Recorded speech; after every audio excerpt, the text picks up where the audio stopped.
En tant que consommateur, il existe une myriade de solutions pour préserver les ressources en eau. Par exemple, un bain nécessite en moyenne 250 à 200 litres d'eau, soit 3 fois plus qu'une douche rapide. Mais, contrairement à une idée reçue, une douche de 10 minutes consomme autant qu'un bain. Soyons attentifs autant que possible à réduire nos consommations d'eau grâce à de petits gestes quotidiens. De nombreux équipements existent pour réduire notre consommation d'eau. Robinets, mousseurs, hydro-économes, douches de pommeau économes, etc.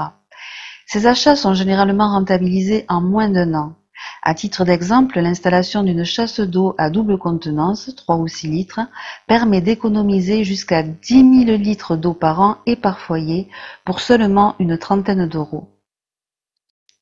De nombreuses astuces existent pour récupérer les fuites et réduire le gaspillage. Par exemple, relever notre compteur d'eau un matin lorsque personne n'est à la maison et vérifier le soir en rentrant s'il a évolué est un bon moyen de récupérer une éventuelle fuite.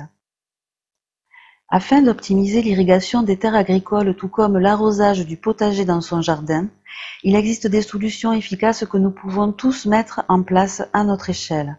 Par exemple, des installations simples permettent de récupérer les eaux de pluie et ainsi d'éviter d'utiliser l'eau potable pour l'arrosage du jardin. Un simple bac à la sortie d'une gouttière permettra d'assurer la plupart de nos usages quotidiens.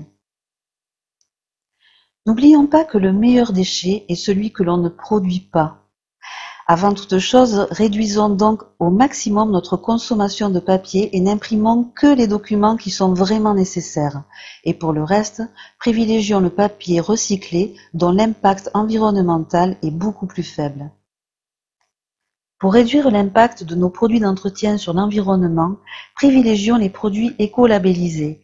Ils limitent l'utilisation des substances dangereuses et favorisent l'utilisation de matières biodégradables, moins nocives pour les écosystèmes aquatiques. Leurs performances sont également testées pour nous garantir une efficacité au moins identique aux produits présents sur le marché. Trier nos déchets est aujourd'hui essentiel pour leur permettre d'être recyclés et ainsi éviter qu'ils terminent leur vie au fond des océans.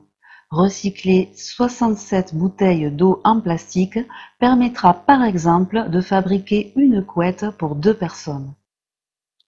Entre eau en bouteille et eau du robinet, le choix est donc vite fait, d'autant plus qu'il existe aujourd'hui de nombreuses solutions comme les carafes filtres ou les machines à gazéifier pour personnaliser l'eau du robinet selon ses goûts.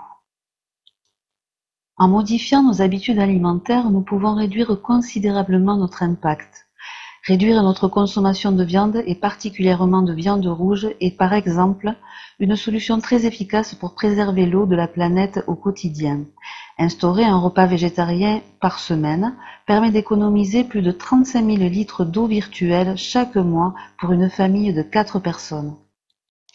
Et pour finir, de nombreuses méthodes de production agricole plus durables se développent et permettent ainsi de limiter la pollution de nos cours d'eau.